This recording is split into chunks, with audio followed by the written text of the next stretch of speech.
Tatalakay ng mga usapin ng diretsahan. Punto por punto. Sasagutin ang mga issues ng bayan. Straight to the point. Kasama si Radyoman Rod Marcelino. Straight to the point. Punong-puno sa impormasyon. Siksik sa balita. Ito ang Straight to the Point.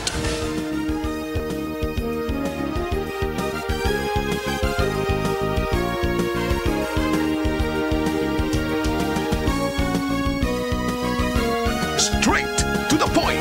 Radyoman Rod Marcelino. Straight to the Point. Mayong hapon. Magandang hapon mga kasama. Ay, Miyerkules na po. Talagang napakabilis ng ating araw. Ay, mamaya mga kasama, may speech ang ating Pangulo. Nandyan kasi ang ating Pangulo sa may Taguig. Opo, may event ata dyan ang ating ito yung mga miyembro po no, ng kapulisan ba? Dyan sa may Taguig. At mamaya, mga kasama, pakinggan po natin. Nagsalita na ba o hindi pa? Nandiyan nakaantabay si Radyoman Deo de Guzman. Siya magbibigay po ng update. Ceremonial awarding of the Order of Lapu-Lapu. Yan ang okasyon po, no? Ang event na ina-attend ngayon ng ating Pangulo. Dinaluhan ng ating Pangulong Rodrigo Duterte. At pakinggan natin mga kasama, no, ang kanyang speech mamaya. Kasi especially kanina mga kasama, pinagbigyan po no, ng ating mga mambabatas yung kanyang request na isa pang Chicken Joy. Hindi naman yan ang hinihingi ng ating Pangulo. Kung hindi mga kasama, ang extension ng martial law. Dahil nga po daw sa banta po no, ng terorismo sa Mindanao, kahit tapos na po mga kasama ang gulo doon sa may Marawi at napatay na po yung sinasabi nga nilang emir ng ISIS dito sa ating bansa na si Isnilun Hapilon at yung dalawang magkapatid na Maute. Opo, yung iba'y sinasabi hindi na dapat para mag-extend pa. Kasi bukod sa tapos na daw yung gulo sa Marawi mga kasama, ano daw, labak po sa konstitusyon na yung hinihingi ng ating Pangulo. Kasi sa ating konstitusyon, dapat 60 days lang po nung mag-extend yung duration, no? Kung magdedeklara mga kasama ng isang Pangulo ang martial law sa isang lugar. At kung ito po ay gusto pang pahabain at mga kasama i-extend, dapat may sapat na dahilan. Pwede po yan, pero ayan po ay dapat ang magdedesisyon dyan ay hindi lang po ang ating Pangulo. Kung hindi mga kasama, ang desisyon ay manggagaling din sa Senado at sa Kongreso mga kasama. At ito po ay pinagbigyan nung unang magdeklara mga kasama ang ating Pangulo ng martial law dyan sa Mindanao sa pamamagitan po ng proclamation number. Ano ba yung proclamation number? Parang nung unang magdeklara ang ating Pangulo ng martial law dyan sa Mindanao. Ito po ay under sa proclamation, tama ba ako? 216. Nagdeklara po ito ng ating Pangulo noong Mayo. Noong unang sumiklab mga kasama ang gulo po dyan sa may Marawi. Kung inyo pong matatandaan, ito po ay pinirmahan ng ating Pangulo. Tama, Proclamation 216. At pinirmahin ito ng ating Pangulo habang nandun po siya sa isang official trip sa state visit po sa ibang bansa. At nung dumating dito sa Pilipinas mga kasama, agad po isinumiti mga kasama yung kanyang ginawang deklarasyon ng martial law, mga kasama, dyan po sa Mindanao. At ito naman po ay sinang-ayunan ng ating mga mambabatas dahil nakita nila yung urgency, yung pangangailangan, mga kasama, ng ganitong klaseng deklarasyon, hindi lamang sa Marawi, mga kasama, kung hindi sa buong Mindanao.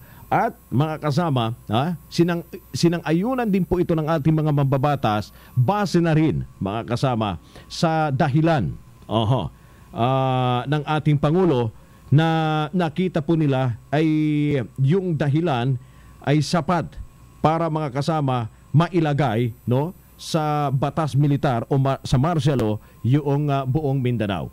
Iyon po, no, ang nangyari, mga kasama, sa unang deklarasyon.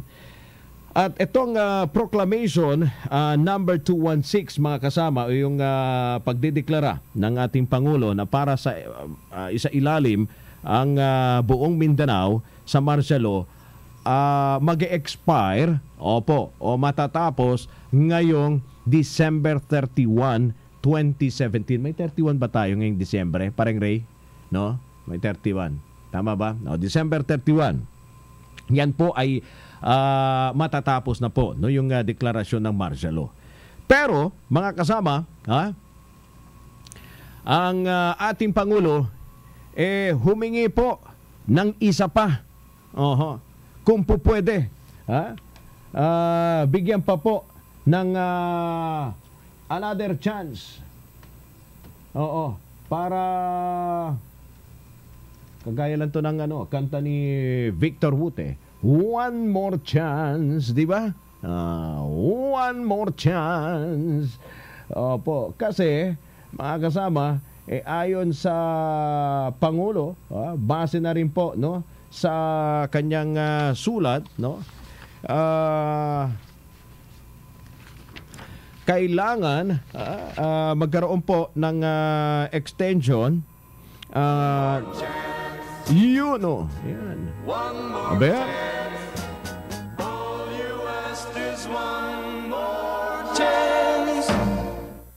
Yun. Hanggang doon lang pala yung parang rescue.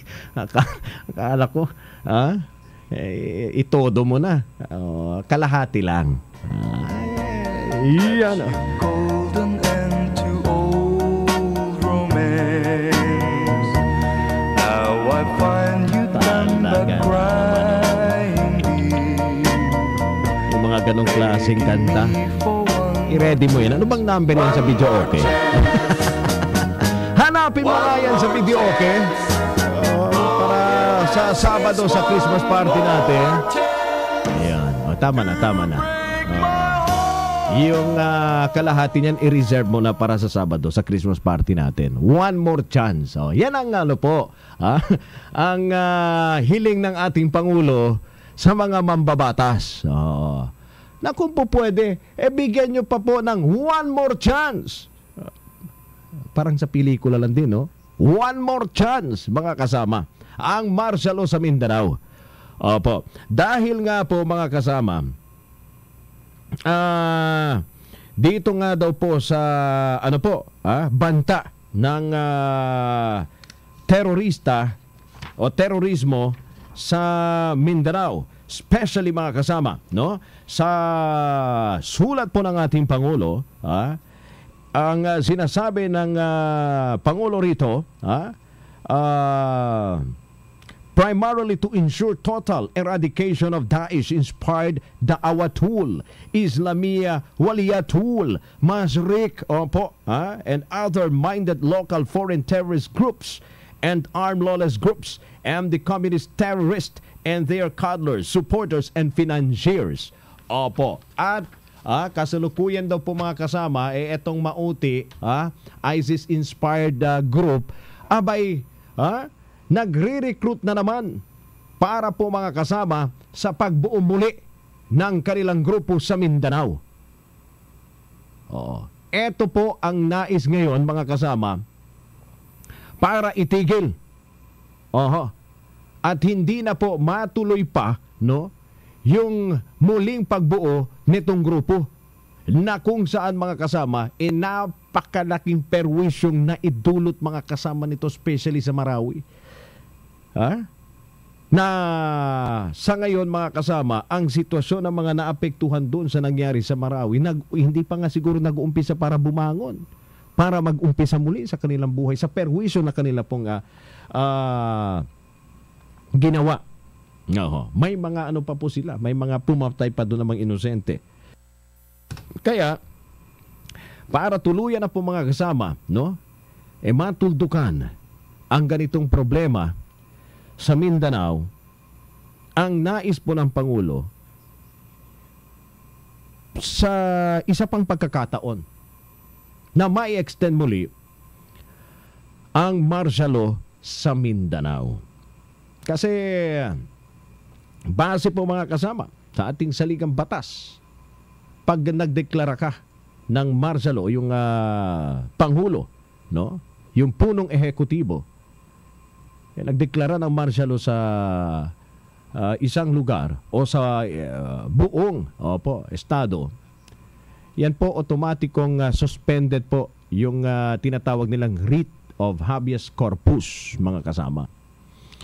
At pag may ganong klaseng sistema, no, na ipinapatupad, lahat po ng may kasalanan sa batas, kahit po walang warrant of arrest, basta may sapat na ebidensya, no, ang police at militar, pwede kang iaresto.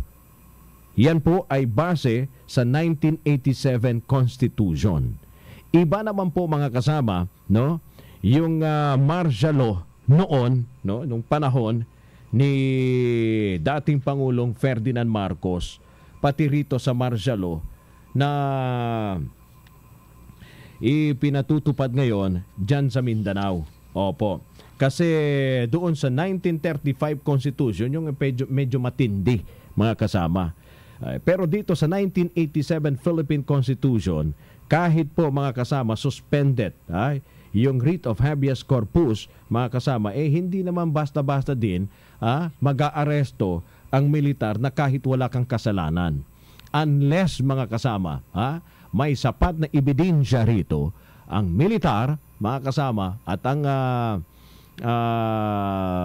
police na ikaw ay sumusuporta sa mga teroristang grupo.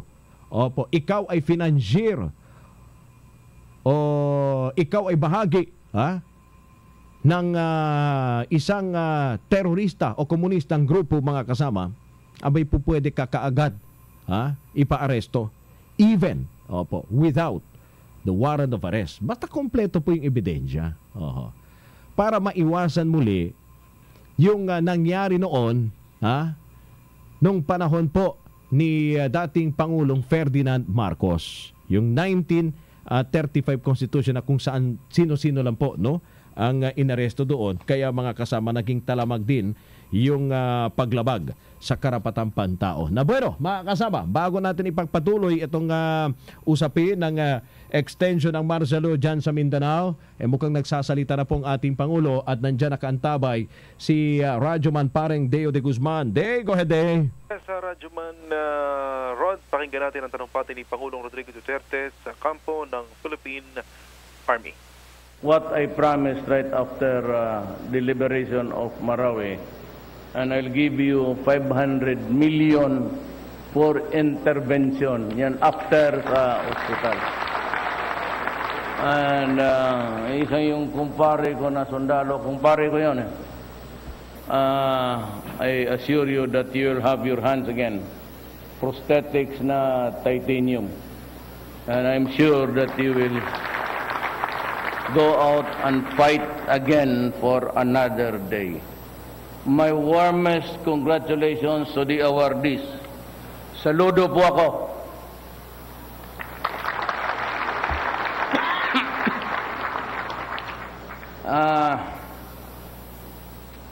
I will remember you for all time. Ganito yan eh. Our autumn office is simply pareho-pareho tayo. If you abbreviate these so many words in the oath of office, it simply says that we protect the people, for we are government workers. And being government workers, it is our business to preserve the nation, the Republic of the Philippines. Yun ang ating trabaho. I am glad you're all here, but I have to make the acknowledgements. Congratulations also to the officers and men of the entire Armed Forces of the Philippines and the Philippine National Police for just simply doing their duty to protect our nation. And ako, as dumadaan lang po kami. I have 4 years remaining, and maybe we can do something about the threats against the duly constituted government.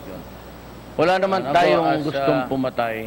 Dumadaan lang po. I have my speech here, but may I just continue also to say that the Interior and Local Government Undersecretary, General Eduardo Anio, it's strange, but it's the only provision I think that I can find where a retired military man cannot be appointed to the position of DILG. All others, wala akong parang nakita na bawal. Except dito, hindi siya muna maka-assume until after 1 year from his retirement because it is prohibited. And therefore, I choose just to appointment to skirt around the law. Because I want General Anyo to be there sa DILG. Marami tayong problema sa ating bayan. And I choose the men who think, who I think, and who also think of their country. So, kaya ang address ko sa kanya is Undersecretary muna. Then we have General Leonardo Guerrero, the Chief of Staff of the Armed Forces. In a short while, parang papalapit na rin sa retirement, but I hope you'd still be around. Maraming trabaho ang gobyerno dapat gagawin. So I'm sure everybody else, in the fullness of God's time, kung buhayin tayo, we will still be together as a team, the officials and enlisted personnel of the armed forces. Mga kababayan, my prepared speech ago, but I want to add more. And I would like to thank Congress for understanding the plight of the Filipino. Tayo, me personally, presidente ako, well, I will just order, but the problem is kung sapat ba yung dimensions ng hinahawakan kong poder. Not power, but the duty. Alam mo, mahirapan talaga pag walang martial law sa Mindanao. I will make it public and maybe telegraph also to the other side.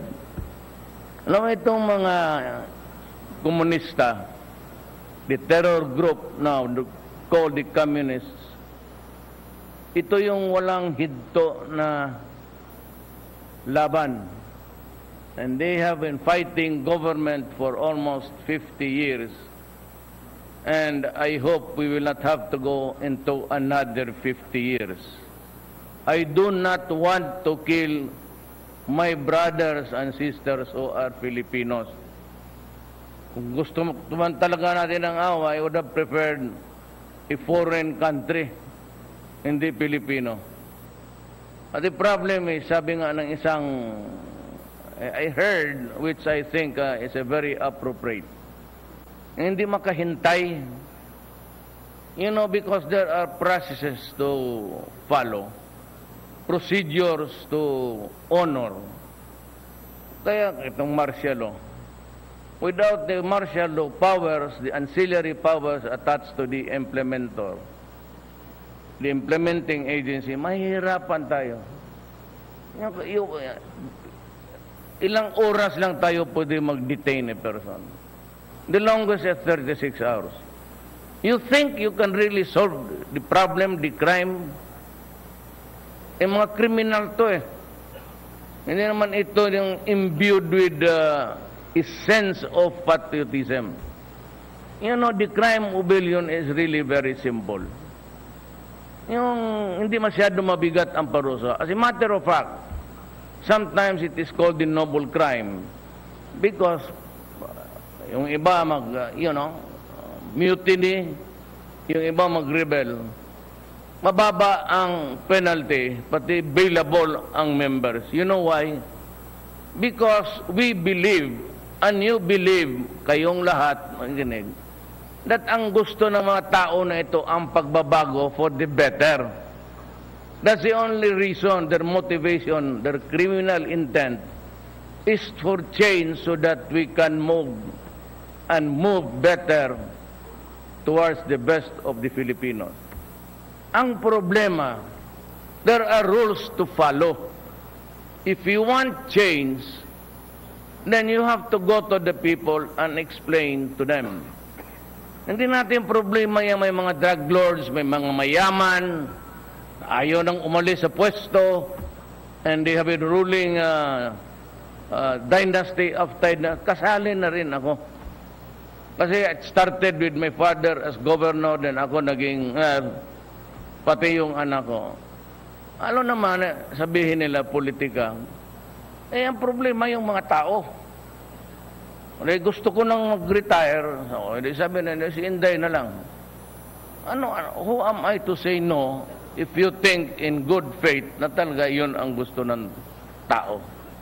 Makakaya ng Davao, nakapunta naman kayo lahat. I'm sure you have gone around the place. O tingnan mo yung Davao ngayon. Inipit ko lang lahat. Lahat. Tayong taga-gobyerno, pati mga kriminal, inipit ko talaga. Because I wanted a better Davao. And we are gaining a headway. Sana ngayon, sabi ko nga makipag-usap ako, 4 lang yun eh. I will stop corruption. At alam talaga ninyong isang komisyon, just imagine traveling, it does not really matter what it is. But you cannot use the money of the people every time there is a meeting outside of the Philippines. Ano sabihin, pakialaman mo lahat ng mga conventions pati seminar dyan? And to think that your office is the office of the urban poor. You travel 8 times, you have been appointed September. 8 times, you go in and out. What do you use the money of the people? Hindi sabihin mo not I was there for a productive. I do not believe in that shit. Matagal akong mayor, matagal akong presidente. Nagsasabihin, ako raw, sige travel. O di, palit tayo. Sige, ikaw mag-presidente. You know, hindi tayo lahat pwedeng maging presidente. Yan ang problema. There are so many incongruities in this life. You want to enjoy the perks or maybe the distance traveled by a president. You think I enjoy it at this my age, yung jet lag? It puts me down. Yung last time, gusto ko nang mag-collapse. Imagine, we came from Vietnam, then the day after we started early. Tsaka itong program, itong protocol na ito. You know, mag-start ba naman ng 8:40, 8:30 in the morning, tapos matapos ng alas 10, alas 11, alas 12. Ang akala naman nila, kaming mga participants, Boy Scout, natatanda na. So I said, it's not an easy job. It's not a walk in the park. Ika nga. So anybody who wants to, gusto na travel, pumunta ka sa tao, magpa-elect ka ng president. But do not compete with me because I mismo inaabot na rin ng pagod sa buhay. I cannot be physically fit all the time simply because of age. Now, another incongruity is also this. Itong mga komunista nagre-rebelde. Noon, ngayon terorista na sila. Wala nang kause, wala lahat. Then when you ambush, you stay there in one place to waylay. Nag-aabang ka para ambusin mo an any military or police or government security personnel or even plain civilians who are with government. Maghintay ka dyan para ambusin ninyo. Tapos your intention is really to kill. Tapos may bata, 4 months old, titirahin mo, sabihin mo, Mayor, hindi man namin sinadya yan, aksidente. Give me that kind of shit. Pagka ang sinabi mo magdaan dito, police o military, papatay namin, kasali na dyan, walang aksidente dyan. You are really out to kill people. So you have to assume the responsibility. Doon ako sabi ko na, kung baski pati bata ambusin mo, wala na itong katapusan. This is terror. It is not now impelled with a sense of to rebel because you want a new government. Kung sila magrebelyo noon, sabihin nila, we are revolutionaries. Ang aming tungon sa buhay ay maganda para sa bayan. Ako ngayon magsabi, biruin ko, mag-revolutionary government din ako. O, nandiyan ang kagad sa Minjula, not to revolutionary government. Ibig mo sabihin, ikaw mag-revolt, ako hindi. Anong klase yan? Bakit? By what right do you have suluhin mo yung revolution na yan? Ikaw lang ba ang marunong? Kayo lang ang may alam yan. Kung mag-revolt rin ako, yan ang mahirap eh. Ganito, druga.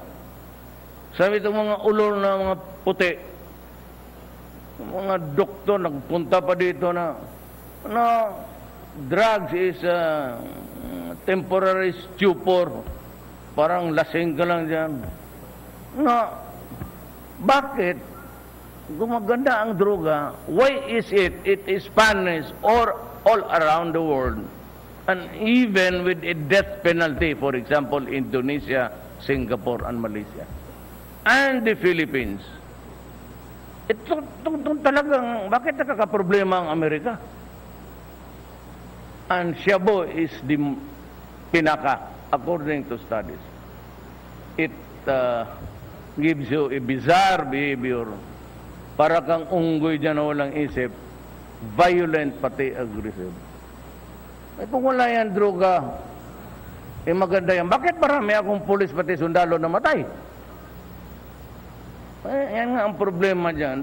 Incongruity na kung sila, okay lang. Tayo dito para sa tao, masama. Anak. Kung gano'n, hindi talaga tayo magkaintindihan.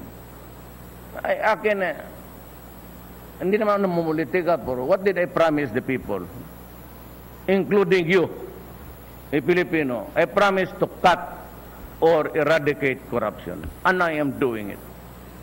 Sabi ko, droga because it will destroy the nation and our young. Ginamit ko. Ngayon, itong pangatlo, I will improve the countryside. You know, ang pinaka-pobreng sektor ng ating bayan is the agricultural sector, mga barna.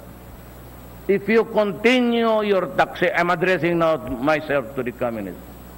If you continue to sow terror, tapos maghingi kayo ng maghingi, kompetensya kayo sa gobyerno, as if you are also a duly authorized, accredited tax collector, walang mangyari sa bayan. Wala talagang mangyari. Because ang agricultural sector needs to be improved. Anong kailangan doon sa public sector na agriculture? They need to improve their farming, tulong ng gobyerno. Hindi na ba tayo nakukulang? Traktor na nga ang binibigay ko, pati ni Pinyol, but yet they cannot operate there. Why?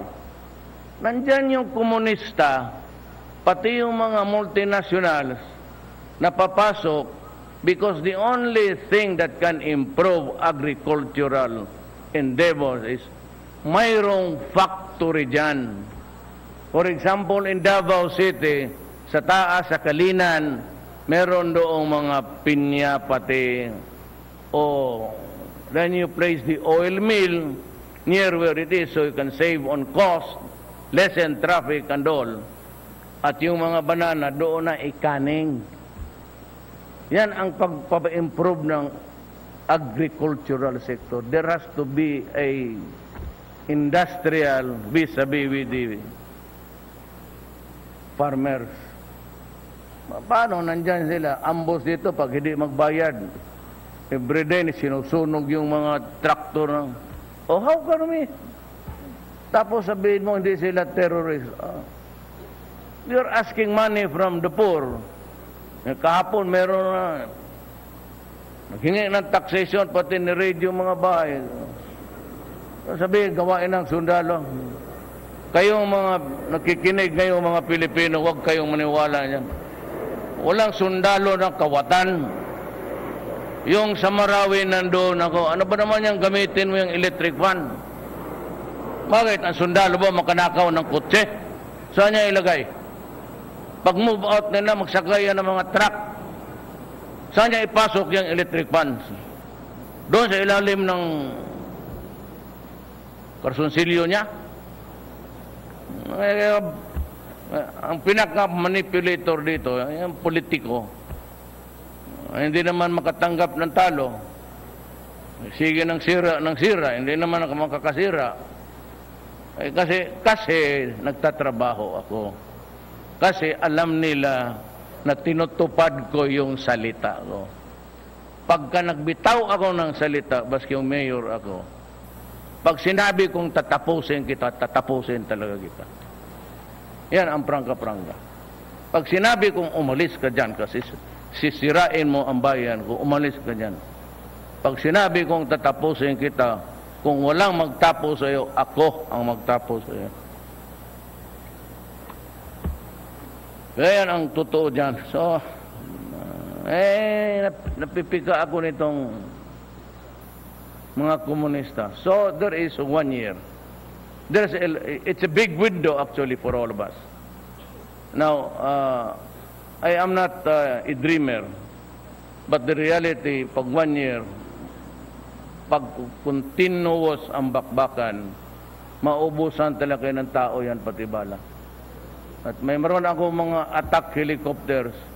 Kayo ang papapagpaktisan ko. Ko pag na doon sa taas, pag nakita ninyo yan, terrorist ba? Sabihin mo pa, aristuhin na. Praktisan ninyo kaagad kung patayan pala ang gusto ninyo. Di ba, nagdating na ba yun? 23, wala pa? Attack helicopters. Kung may pera ako, magdagdag ako ng 50. Para bibo. Hindi na, parang Christmas time. Now, the thing that I would not really want to discuss itong terrorism.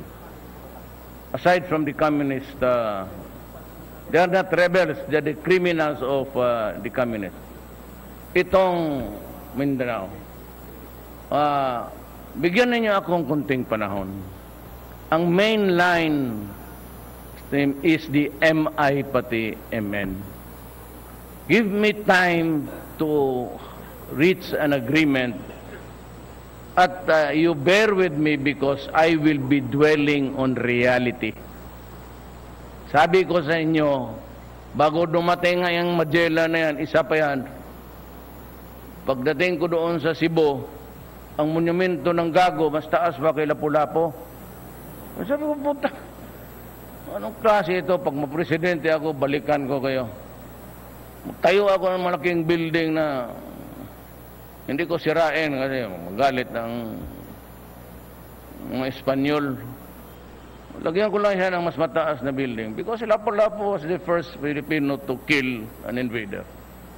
So, ngayon yung award sa inyo is Lapu-Lapu. It's a sacred one. Look, the guy really fought yung unang mga banyaga. Let us honor him. Kaya sabi ko noon, kaming mga Bisaya, hindi naman kami galit. Why should I be angry about that? Problem is, wala kaming hero. Ngayon, I'm coming up with, kayo, alam mo ninyo, pag sinabi mong daguhoy, ano yung gago na yan? Sir, sabi ng polis, sir, daguhoy yan. Si daguhoy, matapang yun. Inupakan yung mga katsila noon. Ngayon, ginawang hold-upper. Pag daguhoy, hold-upper yan eh. Matatawa, pagkatantingan yung mga polis. Saan kayo mga polis? Di ba yung tawag ninyo? Sir, si daguhoy yan. Nabuang na.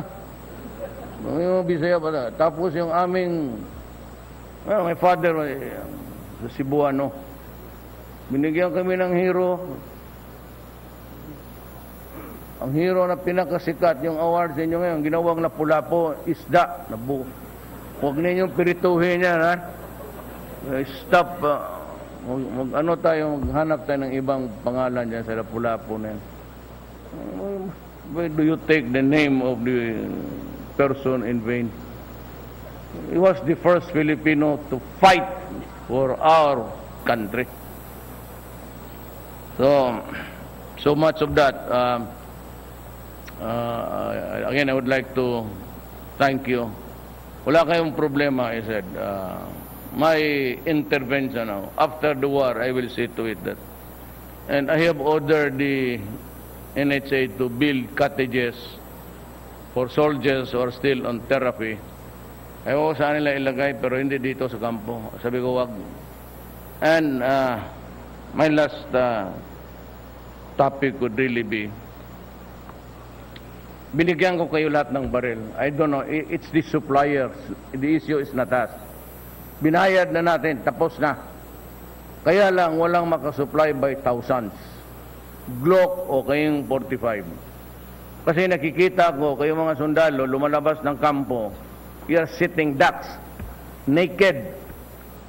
Not in the literal sense, but naked na wala talagang armas. Pag puntahan ka ng mga gago na, paluhurin ka, tapos barilin ka, wala ka malang putulin yung ulo mo. Okay, pumayag ng gano'n, binigyan ko kayo ng baril. Tatlong magasin yan. Yung pangatlong magasin para sa iyo yan. Look, usapang lalaki ito ha. Putang, huwag kayong mag-surrender ng buhay, ibigay mo ang baril. Tapos gawain ka lang aso sa kampo nila mga kalaban. At the end of the day, magtawag ng newspaper, gugulgulin yung ulo mo sa... Kaya yung last magazine, iyo yan. Pag wala ka ng dalawa na lang naiwan, tapos mga isang platoon pa ang kalaban mo, alam mo na kung anong gawin.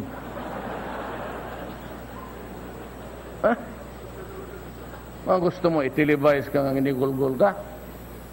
Wala, ang believe ko sa iyo. Yan, tatlong magasin. Kung makapatay ka ng 5 dyan sa 2 magasin, tama na. Huwag masyado yung pahiro-hiro pa. Siguraduhin mo yung last magasin mo, yung hindi dad yung bala, ha? Yung bago, kasi ako hindi na ako nagbibili ng... Lahat na binili ko sa inyo, puro bago. Wala akong bibili na second hand. And before I forget,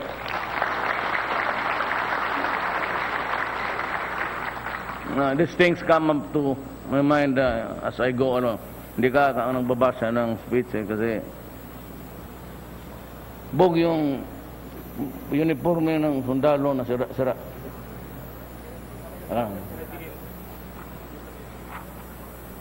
Papuntahin mo doon sa Marawi yung tailoring. So, para hindi magalit yung gumawa nito, basahin ko na lang yung penultimate paragraph. These firearms that we demilitarize today shall serve as a symbol of our resolve to defend our freedom and democratic institutions. Hanggang dyan lang tayo. Against those who sow fear through violence and destruction. It is through this that we honor our heroes and those who lost their lives defending our way of life.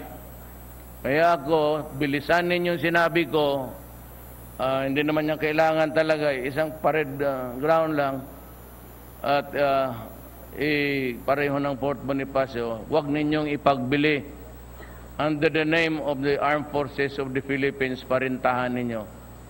Pag mapuno ito ng building kagaya ng Taguig pati Makati, hindi na ninyo kailangan ang gobyerno. You'll have a source of your income. But do not worry because nandyan talaga sa gaayan. General appropriation sa kasali. So, nung extra money, ang sabi ni Dominguez, ayaw niyang ibigay sa isang gusto niya, magtayo kayo ng sariling GSIS ninyo. Para yung may mga actuarial, lahat. Ayaw niya ibigay ng isang opisina lang. Wala tayong magawa. Siya yung manager ng pera and he wants it very clear to him na it will serve its purpose. He has his own paradigm mindset about all of these things. I am not prepared to argue with him. But yung pera, ilagay ninyo, magawa kayo ng sariling GSIS ninyo. At para gusto ko, yung mga anak ninyo makapag-aral kung saan nila gusto. As a matter of fact now, kung sinong gusto mag-aral ng UP, Lasal, Ateneo, San Beda, tell me, ako na ang magbayad sa tuition ninyo.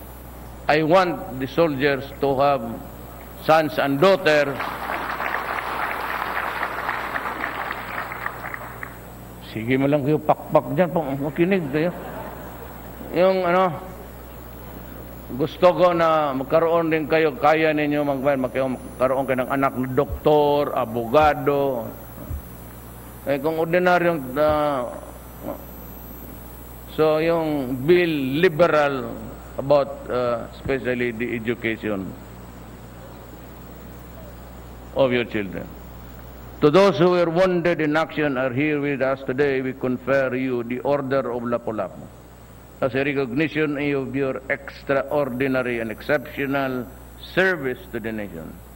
May our soldiers continue to inspire, kinig kayo mga Pilipino, our people, especially those from Marawi, to rise above all challenges as we rebuild from the ruins of war and look forward to a brighter future. Maraming salamat po and accept my salute. Maraming salamat din, Pangulong Rodrigo Duterte, mga kasama. Balikan natin si Radyo Mandeo de Guzman. Diyan pa rin po sa may Taguig. Day, go ahead, Day. Yes, Radyo Manrod, pinangungunahan niya ngayon ni Pangulong Rodrigo Duterte itong ceremonial demilitarization ng mga baril na nakuha ng Armed Forces of the Philippines sa Marawi City. Sa ngayon ay kanina ay sinira ng AFP yung mahigit 600 baril na kumakatawan sa marami pang armas na nakuha ng mga militar sa battle areas Marawi City habang nakikipagbakbakan sa mga miyembro ng multi-ISIS terror group noon. Kasama ni Pangulong Duterte si AFP Chief of Staff Ray Leonardo Guerrero at Defense Secretary Delfino Renzana. Ginawaran din naman ng Order of Lapu-Lapu ni Pangulong Duterte ang ilang mga sundalo na nasugatan sa bakbakan. Binati ni Pangulong Duterte ang mga sundalo at pulis at sa pagganap sa kanilang mga tungkulin. Ito yung talumpati ng Pangulo.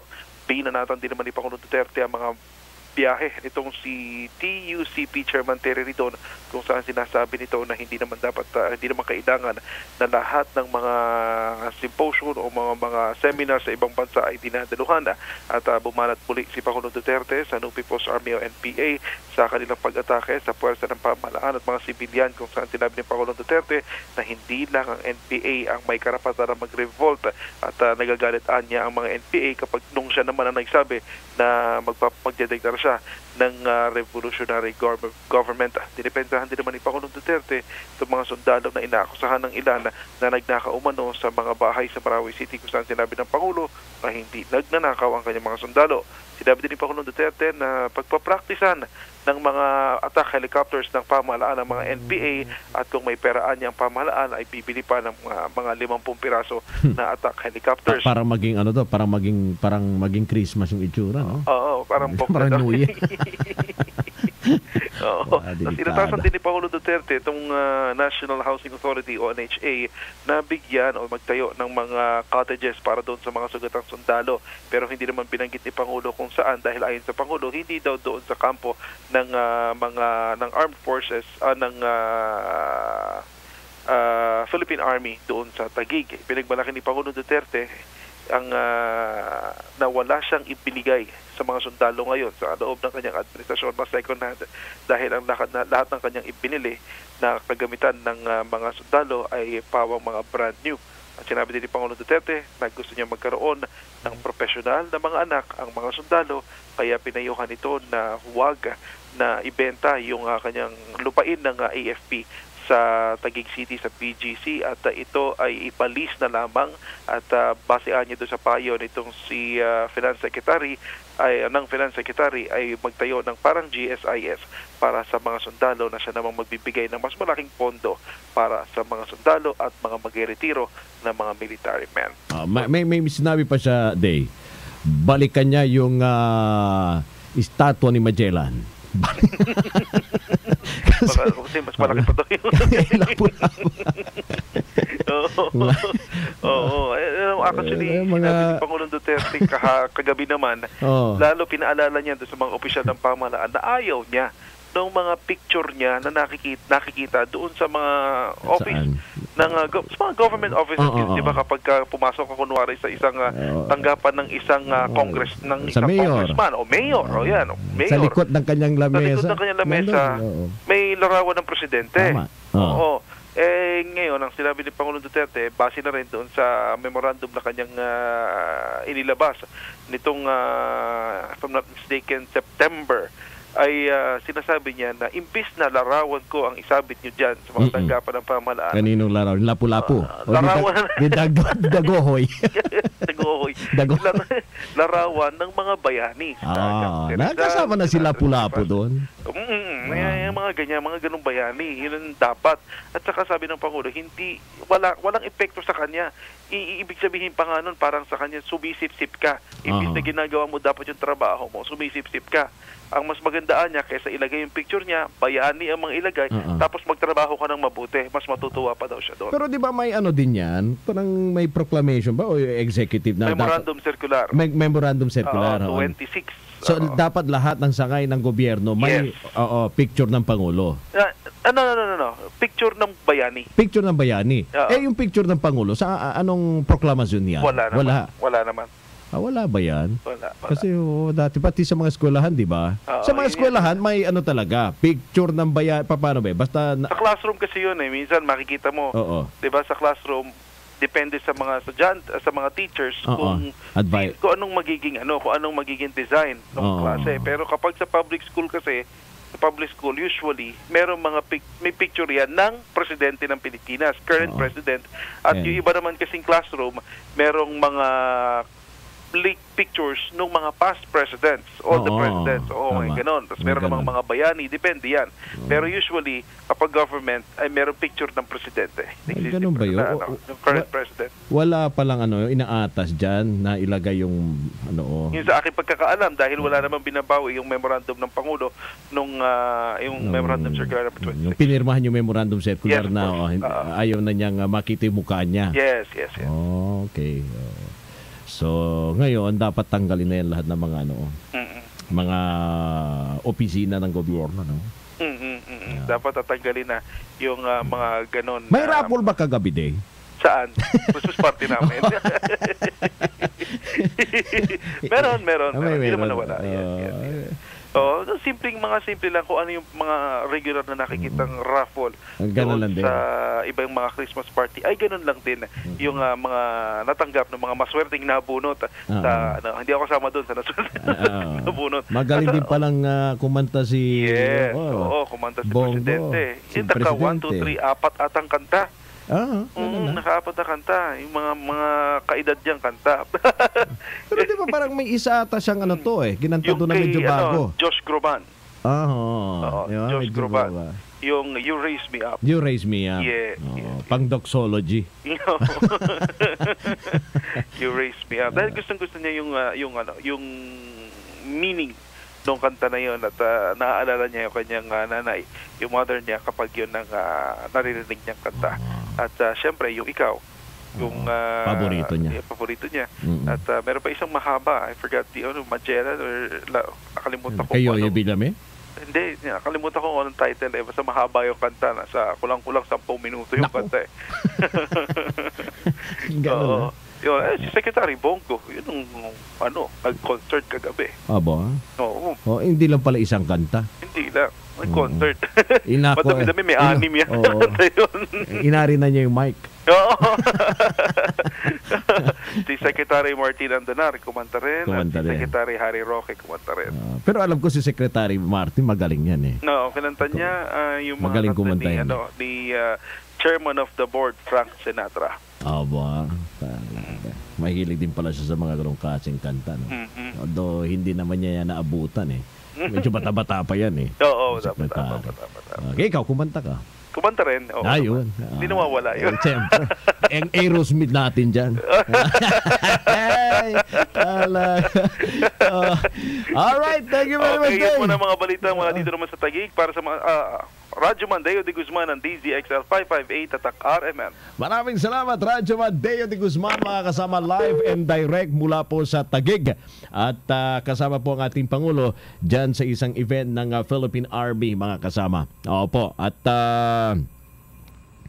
pero yung tono ng ating Pangulo, yung punteriya niya, no, sa deklarasyon ng martial law, hindi lang para sa... Ito yung unang sinasabi niya sa kanyang sulat na kanya pong sinulatan yung Congress at yung Senado dahil nga sa banta po no, ng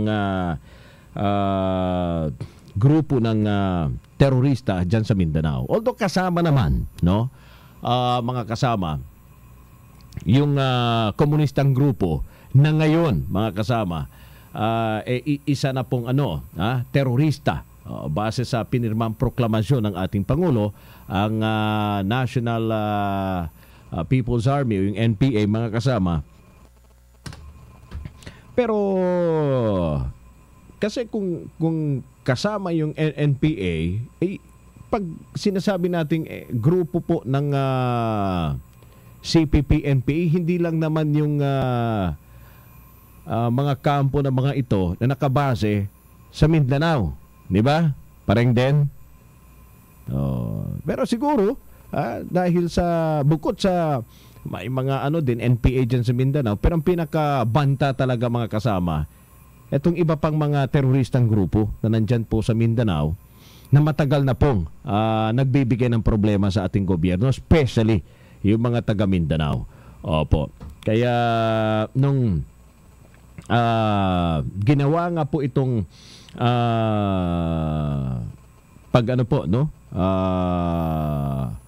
pagbanggit ng ating Pangulo na gusto pa niyang i-extend, wala namang gaano po ang tumutol rito, especially yung mga taga Mindanao. Kasi sila mismo ay alam nila no, kung ano yung pinakasitwasyon at ano yung kailangan para sa solusyon o agarang solusyon dito nga sa problema ng kaguluhan dyan sa Mindanao. Although hindi naman lahat, mga kasama, ng mga lugar sa Mindanao magulo. Pero karamihan dyan, dahil nga dito sa iba't ibang grupo na nagpapagulo sa rehiyon, mga kasama, ang isa sa mga nagiging dahilan yung talagang mabagal na pagkakaroon, mga kasama, ng progreso sa lugar. Kaya, siyempre, pag ganun yung lugar mo, walang asenso, walang progreso, ang pinaka-apekto dyan yung tao yung mga nakatira doon. No, na sobra ding, mga kasama, naghihirap sa sitwasyon dahil sa problema ng peace and order. So anyway, mga kasama, mamaya pag-usapan pa ho natin ng husto itong ginawang desisyon, mga kasama, sa botong 240 may boto rito ng mga mambabatas sa ating kanina, sa botong 240-27, mga kasama, 240 ang bumoto ng yes at 27 no. Walang nag-abstain, no? Oo. Sa mga senador, ang bumoto rito ng yes ay 14 mga kasama. Samantala sa no, para sa extension ng martial law sa Mindanao ay 4 lang ata, no? Si Senators Franklin Drilon, Risa Ontiveros, Kiko Pangilinan at Bam Aquino. Well, alam naman natin, no? Kung saan nakapwesto itong 4.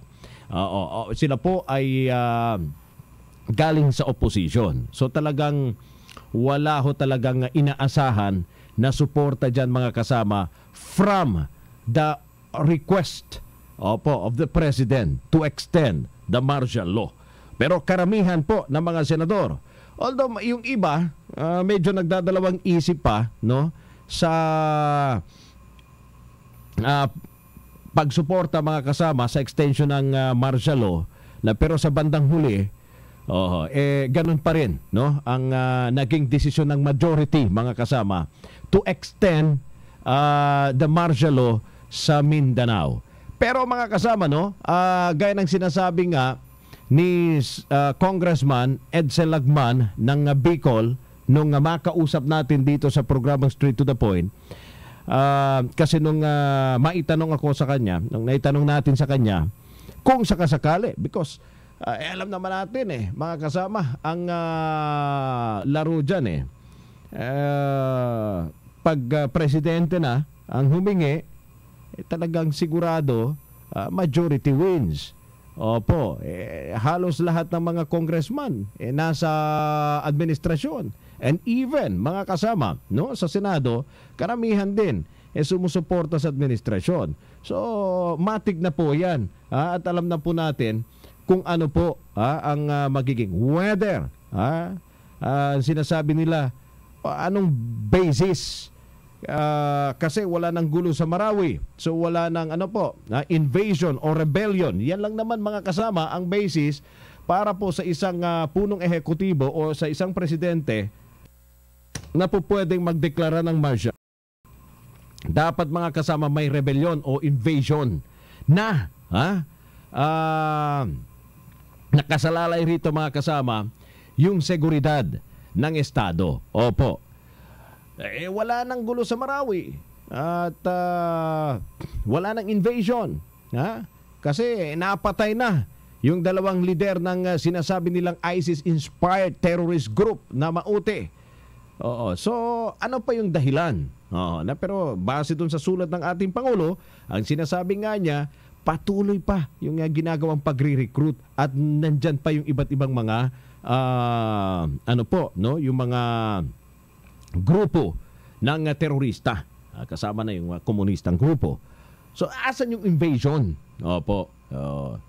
So ang sinasabi rito ng mga ibang mga Congress, mga especially yung nasa opposition, wala na po sila nakikitang sapat na basis. Kaya mga kasama, sa tingin ko, no,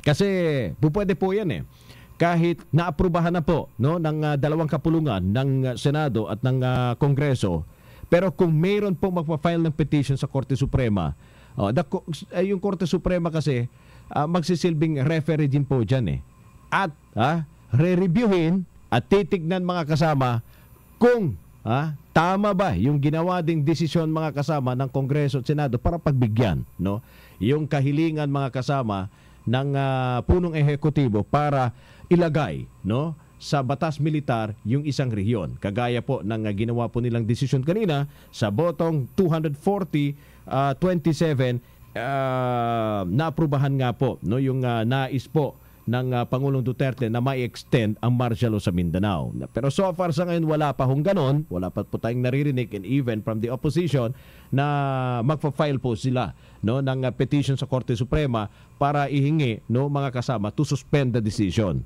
Pwede hong ganon mangyari, no? That's why we're trying to get in touch with Congressman Edsel Lagman, mga kasama, para kunin din yung panig nila at kung ano yung kanilang next step, because sila po ang nag-o-oppose, no, na wag na maituloy yung extension ng martial law sa Mindanao. And we would like also to get, mga kasama, yung reaction rito ng mga local executives ng Mindanao, gaya ng Basila, ng Sulo. Opo, kanina sinusubukan natin tawagan yung mayor ng Lamitan. Lamitan, alam naman natin sa Lamitan, marami ding mga iba't ibang mga grupo dyan na nagpapagulo sa lugar. Nandyan yung Abu Sayyaf. Mayroon ding iba pang mga renegade groups, mga kasama. Nandyan yung BIFF, breakaway group. Opo, so ang dami. Gusto rin natin kunin yung panig, mga kasama, at reaksyon ng Zamboanga City Mayor Beng Climaco. Kasi kung inyo pong matatandaan, nagkaroon din po ng gulo, no, sa Zamboanga noong 2013. Pinasukan din po ito ng isang grupo at nagkaroon din, mga kasama, ng kaguluhan. Opo. At medyo apektado din po yung lugar na yan dahil sa nakapaligid na probinsya. Paminsan, dyan po ginagawa yung gulo eh. Opo. So kung ano po yung kanilang reaksyon sa pag-extend ng martial law sa Mindanao. Pero so far, no, halos karamihan naman ng mga taga Mindanao ang sinasabi nga nila, mga kasama, mas okay daw. Ang extension, ang gusto nga nila, forever na yung martial law dyan sa Mindanao. Wag naman. Yan po ay hindi na po pwede sa ating saligang batas. Pwedeng mag-extend kasi sa ating batas ang sinasabi, 60 days lang eh. At po pwedeng i-extend po yan, siyempre, hindi lang basta-basta ang Pangulo magdedesisyon. Kung hindi, mayroon din pong permiso dyan sa Kongreso at sa Senado. Ang nakikita ko nga, gaya ng binabanggit ko ng mga nakaraan, mga kasama, dahil we know for the fact kung ano yung sitwasyon sa Mindanao, puwera na lang, mga kasama, ano po natin, no? Ano po natin, separate yung nangyari sa Marawi. Balikan lang natin, mga kasama, yung mga nakarampang mga sitwasyon dyan sa Mindanao. Di ba? Sinasabi nga nila, matagal na po yung gulo dyan sa Mindanao.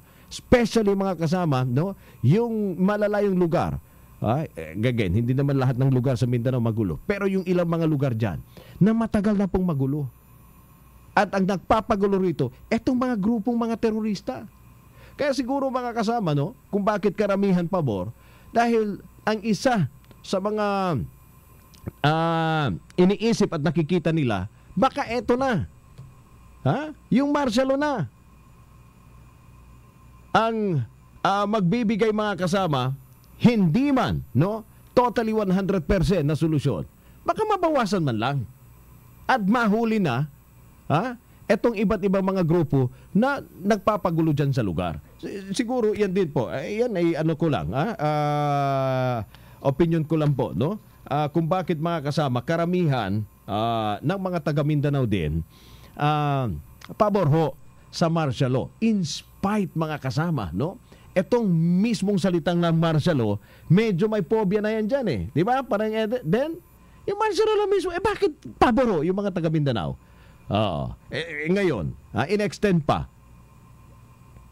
Ibig sabihin, nung mga nakaraang mga buwan, nung ito pa pinatupad, nakita nila na medyo maganda pala. Hindi pala ito kagaya nung martial law nung panahong ni Rehimeng Marcos. Etong martial law pala na ginawa, mga kasama, ng Pangulong Duterte dyan sa Mindanao, para pala siguro sa para po sa kabutihan ng mga taga Mindanao. Yun nga, ang sinasabi ko, karamihan po, no, ng mga taga Mindanao, yung mga Mindanaoans, sinasabi nila okay yan. Kanina nga sa Facebook nakita ko yung mga reaksyon. Halos lahat po, hindi po tumututol. Although may mga mangilan-ngilan po, mga residente niya sinasabi nila, baka ano po, no? Ito po ay magiging tulay o sinasabi paraan daw ng pang-abuso sa karapatang pantao. Well, again, gaya ng sinasabi ko nga, mga kasama, itong martial law ngayon, ito po ay protektado ng bagong batas na meron ho tayo. Hindi po ito kagaya noong martial law sa panahon po ng dating Pangulong Marcos.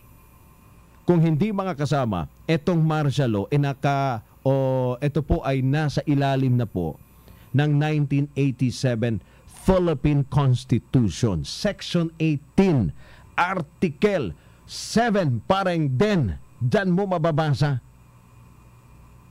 na hindi lang po mga kasama, ang lahat ng desisyon ay manggagaling sa Pangulo. Opo. Although, yan po ay isang karapatan ng Pangulo na pwede po siyang magdeklara ng martial law. Pero mga kasama, iba na po ang nakalagay dyan, nakasaad. Para hindi na po maulit.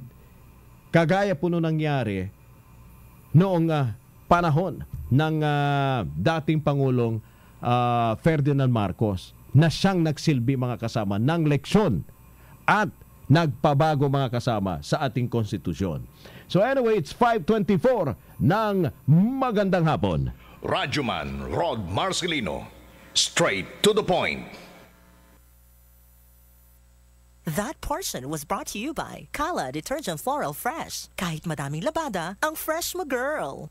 That portion was brought to you by White Rose Kojic Whitening Soap. Dermatologist tested, your Kojic wish come true. Happy ka na ba sa pagpapaputi mo? Don't you wish the regular Kojic soap you use gave you more? When there's a wish your heart believes. Ang wish mo, nandito na. Introducing new White Rose Kojic Whitening Soap. Dermatologist-tested Kojic Whitening na may shea butter for moisturizing and tea tree oil to help prevent pimples. Para sa Kojic na puti at Kojic na kinis. New White Rose. Your Kojic wish come true. Suggested retail price 25 pesos for 60 grams. White Rose Kojic Whitening Soap. Manufactured by AZS Manufacturing Corporation. ISO certified. World-class quality. AZS. The world's greatest magic show comes to Manila, Impossible, featuring 6 of the world's most mind-blowing magical acts. Live on December 25 to January 3 at the Araneta Coliseum. Tickets at affordable prices, starting at 150 pesos. Book now at ticketnet.com.ph or call 911-5555. Don't miss Impossible, the must-see live spectacular for the whole family this holiday season. Presented by Wilbros Live.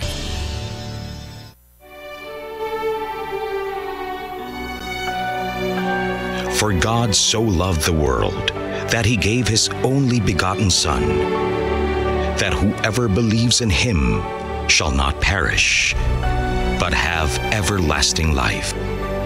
John 3:16. Ang mabuting balita ay hatid sa inyo ng MX3. Mag-MX3 araw-araw para M-Extraordinary. With champion energy nutrients from Milo, protein, B-complex, and iron for my day. Hey, hey, get started the champion way. Get Champ energy now. Champion energy, drink Milo every day. Milo every day. 3 balanced beans for champion energy, drink Milo every day. Milo every day. Get Champion Energy Nutrients with Milo so you can start the day the champion way. And my people who are called by my name humble themselves and pray and seek my face and turn from their wicked ways, then I will hear from heaven, will forgive their sin, and will heal their land. 2 Chronicles 7:14. Ang mabuting balita ay hatid sa inyo ng MX3. Mag-MX3 araw-araw para M-Extraordinary. Friend, offline! Ayaw pumasok ng ATM card ko! Lisensya yung hawak mo eh. Ha? For state-of-the-art facilities and affordable eyewear, go to EO Executive Optical. Uy, malinaw na mata niya. Libre mo ako. Bye, friend! EO Executive Optical. Love your eyes. If you love your eyes, come visit EO Executive Optical today for expert eye care. With over 100 branches nationwide to serve you, EO has been voted by consumers as a Reader's Digest Trusted Brand 2016-2017 Platinum Awardee. Magandang hapon, girls! Si Jody ulit. Habang may araw pa, magsampay muna ng labada. Huwag ma-stress, mga bes! Mag-Kala Detergent. May light and fresh fragrance that lasts all day para ang fresh mo, girl! Kala Detergent Floral Fresh.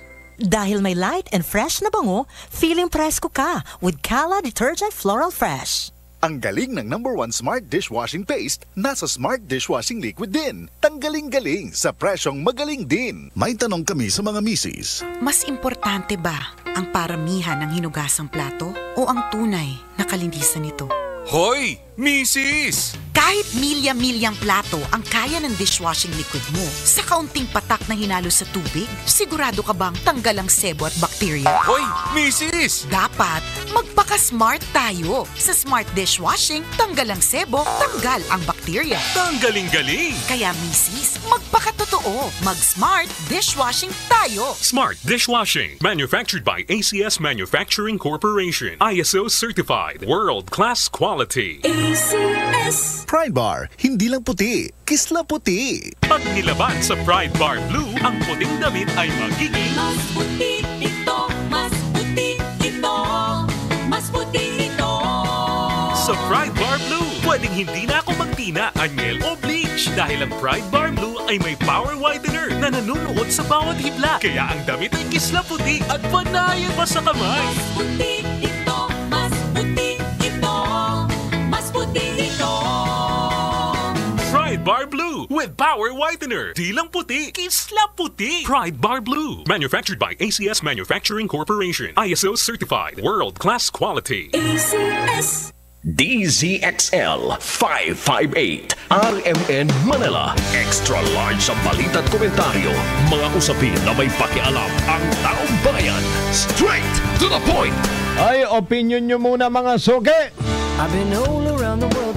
Yung mga gusto pang magbigay ng kanilang reaksyon, text po kayo sa 0921-431-1044.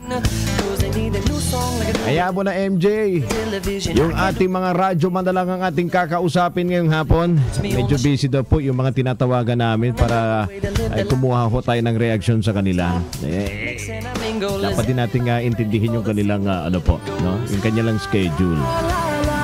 Lahat po ay nasa meeting. Anyway, mga kasama, yung mga gusto pong magbigay ng reaksyon, kaugnay nga rito sa ginawang desisyon mga kasama, base na rin sa request o order ng ating Pangulo, i-extend yung martial law, siya namang sinang-ayunan mga kasama at nagdesisyon ang dalawang kapulungan, ang Senado at ng Kongreso, to extend yung martial law ng 1 year. So, ito po ay mag-uumpisa sa January 1 of 2018 hanggang Disyembre of 2018. Yung martial law dyan sa Mindanao. Ano pong masasabi ninyo? Sige po. Text po kayo sa 0921-431-1044. Again at 0921-431-1044. Tumawag sa 882-2371-76.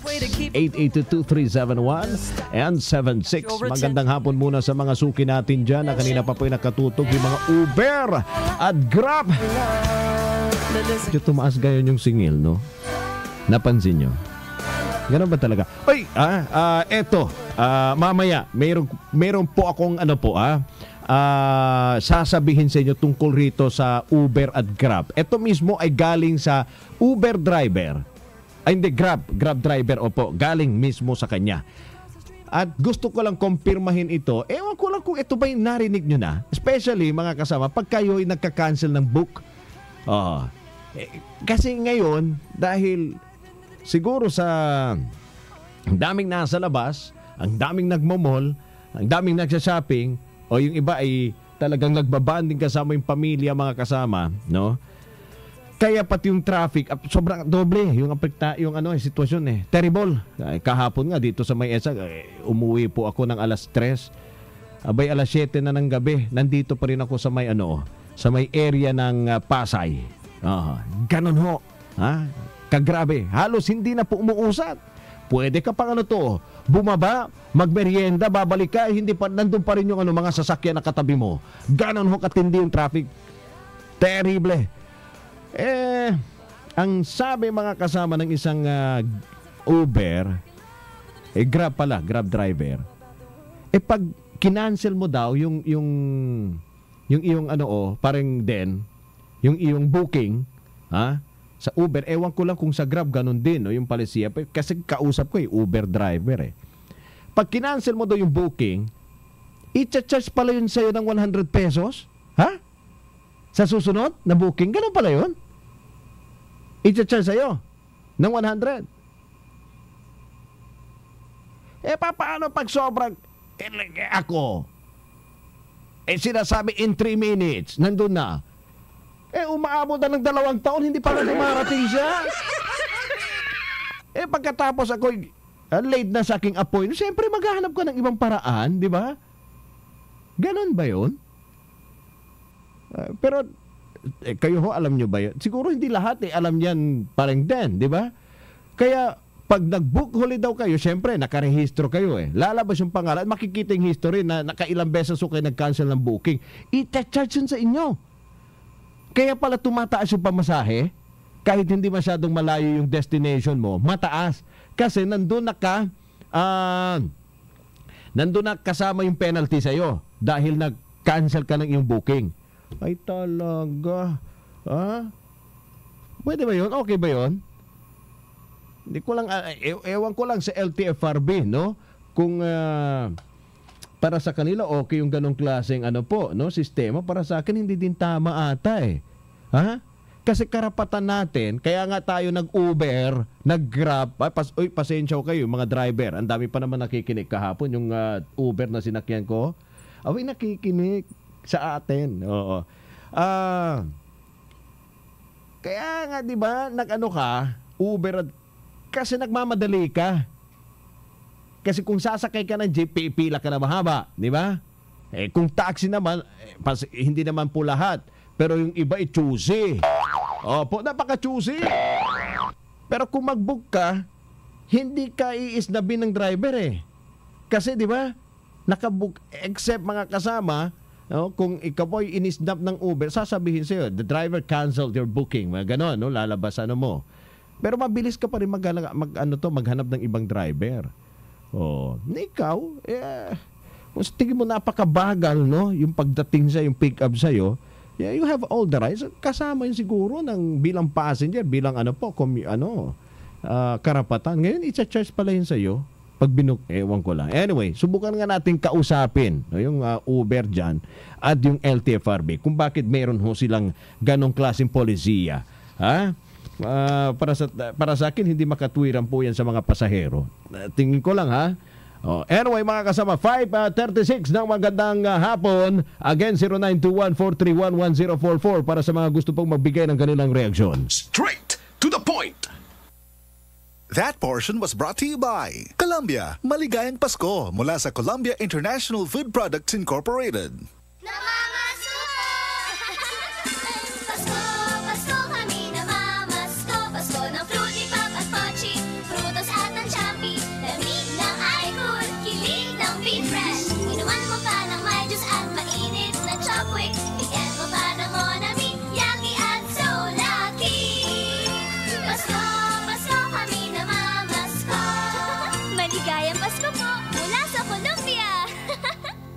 Sari-saring sarap, bawat lollipop may sariling ganap. Bata o matanda, sadyang nagagalak sa iba't ibang flavor sa bawat pack.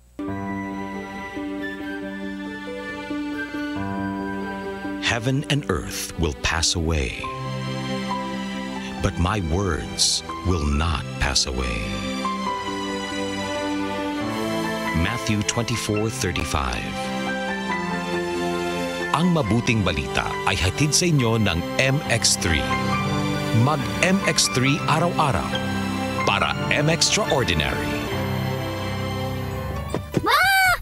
May bago kong binili para sa inyo ni Dad. Ano yan? Tikman nyo dali. Di ko akalain na may sasarap pa pala siya. Ito New Tang Orange. May bagong fresh, juicy orange taste. New Tang Orange? Di ba masarap na yun? Mas sumarap pa? Kailangan ko rin matikman yan. Daddy, halika na dito. New Tang Orange. May bagong fresh, juicy orange taste. Your best Tang Orange made even better. Also try New Tang Pomelo and Tang Guyabano. Bili na! Tang, your best Tang made even better. Ma, field trip na namin bukas. Dapat matulog ka na maaga ngayong gabi, anak. Pero ang daming lamok. Magsisindi ako ng Baygon Kidlat Katol para makatulog ka ng mahimbing. Yay! Ayan, wala nang lamok. Good night po. Good morning, Ma. Sarap ng tulog mo kagabi? Yes, Ma. You're the best. Thanks. Salamat sa Baygon Kidlat Katol sa pagpatay sa mga lamok. Baygon Kidlat Katol, mabisang pumatay ng lamok na nagdudulot ng dengue at Zika virus. As low as 250 SRP per night. Baygon, it's good to be tough. Essie Johnson. Magandang hapon, girls! Si Jody ulit. Habang may araw pa, magsampay muna ng labada. Huwag ma-stress, mga bes! Magkala detergent. May light and fresh fragrance that lasts all day para ang fresh mo, girl! Kala Detergent Floral Fresh. Dahil may light and fresh na bango, feeling presko ka with Kala Detergent Floral Fresh. Kung regalo ang hanap mo ngayong Pasko, sali na sa RMN Big Christmas Raffle Promo 2017. Kada linggo, may maswerteng mananalo ng 2,000 pesos hanggang 4,000 pesos. Mas malaking papremyo ang dapat abangan sa Grand Draw dahil maaring manalo ng 20,000 pesos at 50,000 pesos. Hindi lang yan, isang maswerteng winner ang mag-uwi ng kalahating milyong piso. Kaya ano pang hinihintay mo? Sali na sa RMN Big Christmas Raffle Promo 2017. Hatid sa inyo ng RMN at IFM. Kasama ang Tang, Milo, Malkish Chocolate, Surf, Tanduay Rum 5 years at Tanduay Light. Promo runs from October 30, 2017 to January 12, 2018. See posters and flyers for details. Per DOH FDA CFRR permit number 1471 series of 2017. Ang detergent mo ba dumatagal ang bango even after 24 hours? Kung hindi, magpalit ka na. Ang bango-bango, ang bango-bango, ang bango ng detergent ko. Sa pabanguhan ng detergent with Fabcon, ano nga bang mas gusto? Ayon sa research sa Metro Manila, halos 80% ng mga misis mas gusto ang bango ng Pride with Fabcon kaysa leading brand even after 24 hours. Dahil ang Pride may tuloy bango microbeads para sa bangong tuloy-tuloy buong araw. Tuloy-tuloy bango. Kaya misis, tuloy na sa Pride with Fabric Conditioner. Tuloy-tuloy bango ng Pride with Fabcon ko. Ituloy ang bango with Pride. Pride with Fabric Conditioner, manufactured by ACS Manufacturing Corporation. ISO certified. World-class quality. ACS. Happy ka na ba sa pagpapaputi mo? Don't you wish the regular Kojic soap you use gave you more? When there's a wish your heart believes. Ang wish mo, nandito na. Introducing new White Rose Kojic Whitening Soap. Dermatologist-tested Kojic Whitening na may shea butter for moisturizing and tea tree oil to help prevent pimples. Para sa Kojic na puti at Kojic na kinis. New White Rose. Your Kojic wish come true.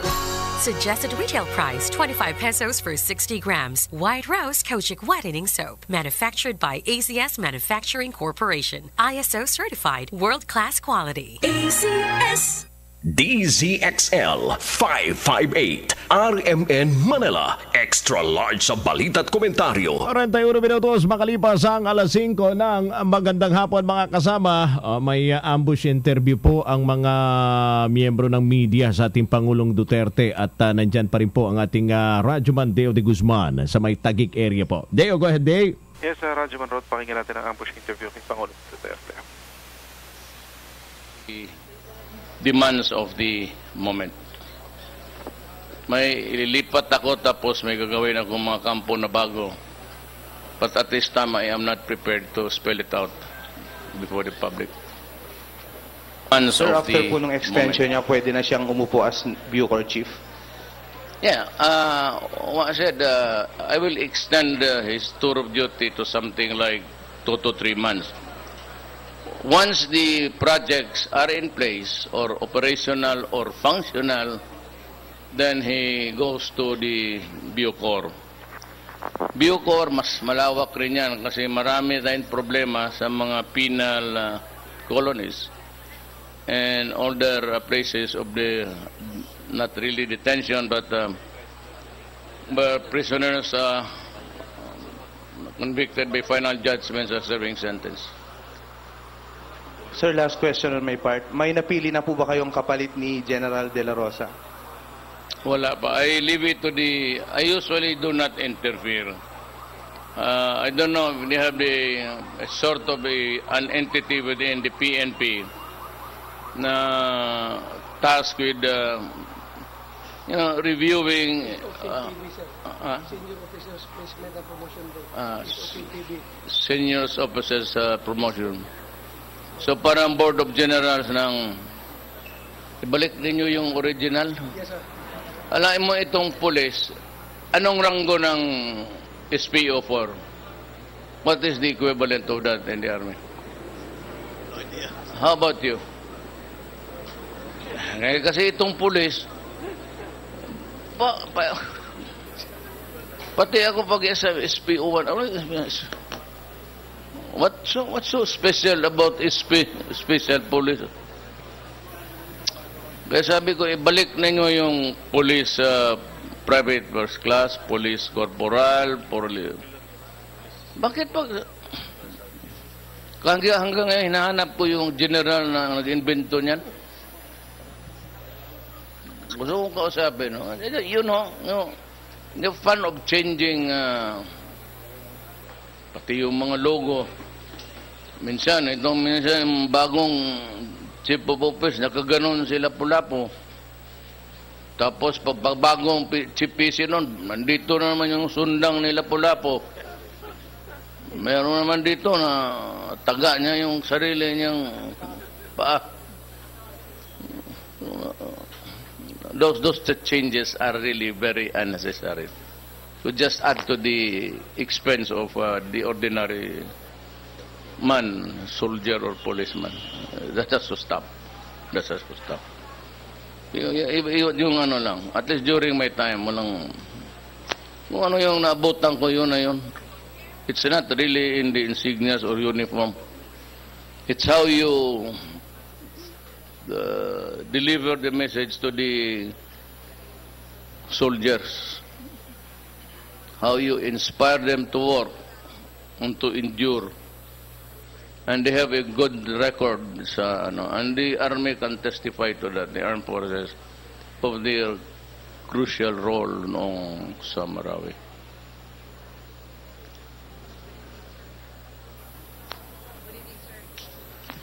Mukhang lusot na yung we are awaiting word, but sabi ko sa Congress, talagang increases nila must be implemented next year. Commitment ko yan eh. Sir, good evening. I'm Shona Yupo. Just would like to ask you about the Dingbaksha controversy. There are cases of death already. What are you going to do about it?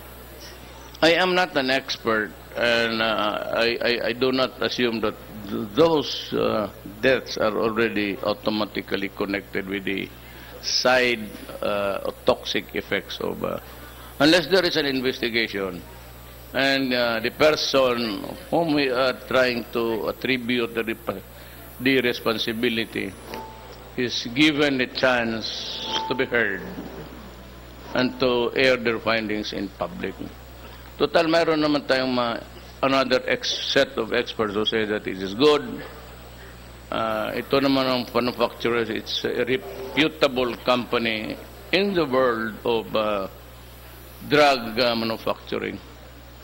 Yun nga ngayon. So, I do not think that they will be ready to destroy a billion-dollar business just for one lousy. If there is a failure, let them sort it out. An independent investigation. Congress would do it if they care to listen to the experts who are available here in the Philippines today. If not, they can always commission another body to come up with an independent study. Pero kung sabihin mo lang may nangamatay noong sa vaccination, yung silingan ko doon sa Davao namatay, hindi man siya na injeksyonan. Baski konti. Sir, the program was continuously implemented by then Secretary Pauline Obial, and apparently she said na napilitan siyang i-continue because of pressure. Look, if I were the president and there's a vaccine that was already paid for, and the studies show, according to the clinical studies of that company, I, as president, would ako rin, sabihin ko, you implement it. if it would save lives. But ignorante man sila, there was also another follow-up study based on clinical studies that found the flaws, the errors maybe. But at that time, if they were implementing pati ako sa Davao, nagtatanong ako, is there such a thing as a vaccine? Because maraming namatang. Anak ko, yung si Sebastian, malapit na disgrasya yan. You know, taking for granted. He was always out of the city, surfing, ganon. Then suddenly, he was already almost naglalak na ang... Kaya kamakangong ko, parang mamatay ako sa ospital. Totoo yan. So, he was confined sa Davao Doc with the dengue. You know, I have 10 grandchildren. My God, I would, if there's anything that can save the lives of any one of them, or any Filipino for that matter, considering my position, I will order the implementation. Unless there is a study or a counter statement to the efficacy and the danger of the drugs. Wala akong choice pagka mayroon at marami nang namatay, and there's a vaccine, and wala namang akong advice na wag yan, or the advice was not proper, I cannot blame anybody. I'm not prepared to condemn anybody there. Simply because binili nga natin yun, kung mahal mo, yung presyo wala sa akin. And any amount that could save the Filipino, lalo na ang mga bata. Yung anak ko, Sebastian, is about, ilang taon na yan? 28 something. Tinamaan eh. Kung matamaan ako, okay na sana. If it is really something which is preventive. But yung sabi nila, the second infection would give you a far more worse condition. Wala pa naman talagang akong sabi, maski sa amin, sa Davao, wala pa naman mga barangay captain, sir, maraming patay doon after, di ba? Not as yet. So, I am not prepared to pass judgment. I can only inquire and hope that everything will give us the truth. Because anything here in this planet requires truth. So, the first instance na sabihin mo na ang totoo para wala ka ng problema. Hi, sir. And even Garin, I'm not sinabi, kaya natin binili yun because they believe, alam mo ano dyan, it's good faith. If you really think in good faith that you are doing the right thing, nobody can question you except your conscience. Hi, sir. Good afternoon. Sir, Maricel Halili po from TV5. Sir, some lawmakers are concerned doon po sa paggawa na basis sa NPA sa declaration of martial law in Mindanao because they are saying that NPA is all over the country. So the extension of martial law in Mindanao may lead to a nationwide declaration of martial law. What are the chances po of nationwide declaration, sir? Let me give you a lecture about Mindanao. We are facing so many fronts. The biggest manufacturers of shabu are based in Mindanao. So much so that the police alone acting cannot raid the shabu laboratories there, owned by the mayors, owned by the Maote. So they have to call in the armed forces of the Philippines. Oh, what happened? What was the flashpoint there sa Marawi? Di ba yung mga police nag-raid to serve a warrant? And as a result or as a consequence of the punitive police action, there was a shootout. So what happened? Hindi kaya ng police. So the Marines went in. Ano nangyari?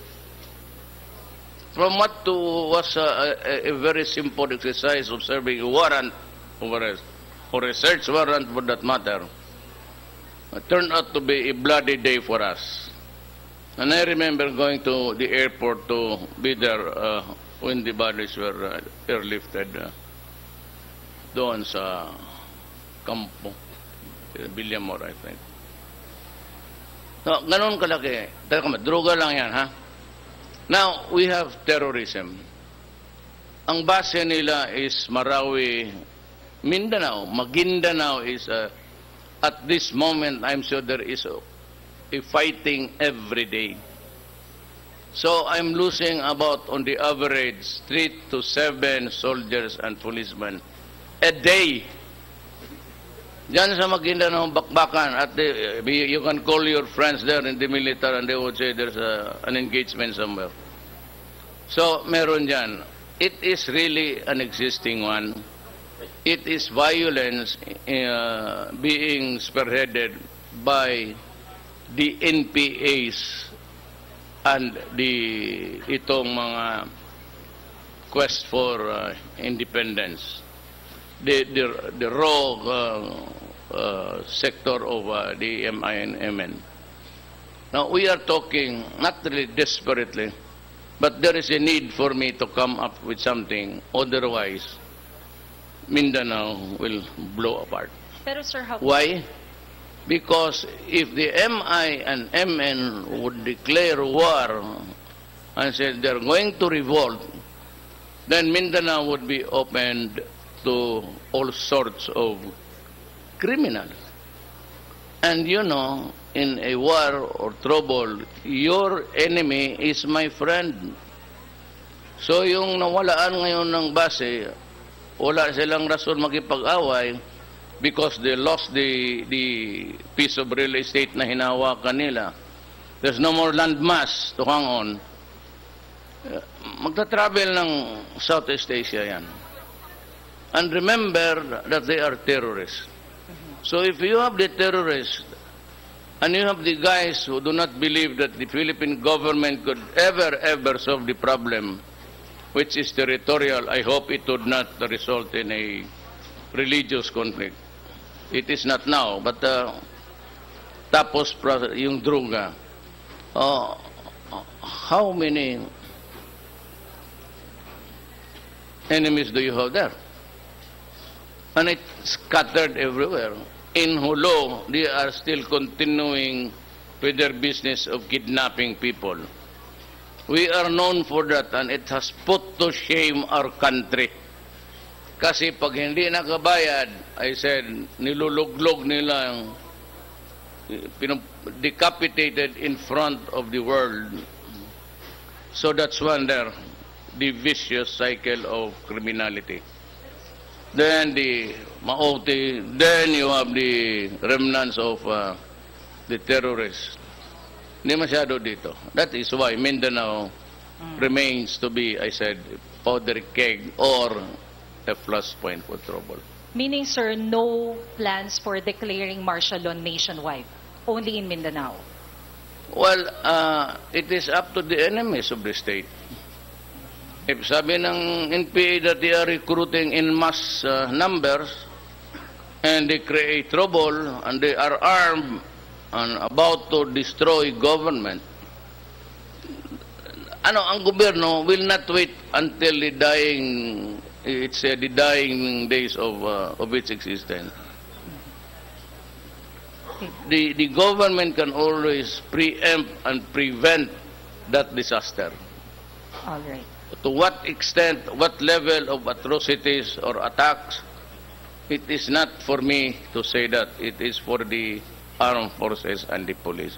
Sir, last na lang po. Some critics are saying that yung declaration po, extension ng martial law is unconstitutional because there is no actual rebellion in Mindanao. May we have your thoughts, sir? Bilangin mo nga kung ilan yung namatay doon. Wag na yung book. Bilangin mo kung ilang namatay yung araw na ito, all over Mindanao. Ambos ang pulis ko araw-araw, ambos ang sundalo ko, there is actually rebellion in Mindanao. It is, when I say it's going, ongoing, the fighting is going on. That is what is meant by ongoing. It is happening. Ano ba naman ang klaseng interpretation ng ongoing? There is actually, I said of late, kasi with impunity na itong mga komunista, patayin yung mga inosente, yung ayaw na yung lumad, ayaw sumunod doon sa lumad na recruit nila, pinapatay. And 2/3 of the lumads are constitute the membership of the NPA, the armed force of the Communist Party. I will not wait until they are about to slit our throat. Good evening, sir. Baski nagsasharpin ka na lang, tapos sabihin sa'yo, oh, ito ano ba yung hait? Tagalog, yawa? Hinasa ako ito para sa liig mo. Bakit ko pahintayin yung the existence of our democracy is not it's not the comments of the opposition or of those who are against me politically. Unfortunately, kasali nag-merge. I will not wait for that day on its 25th hour for the hands of the clock to strike, for the bells to toll, to sound or knell of grief. Kinupla ko lang yan, hindi akin yan. Kinurap ko na lang ng kunti. Good evening, sir. Because a day has only 24 hours.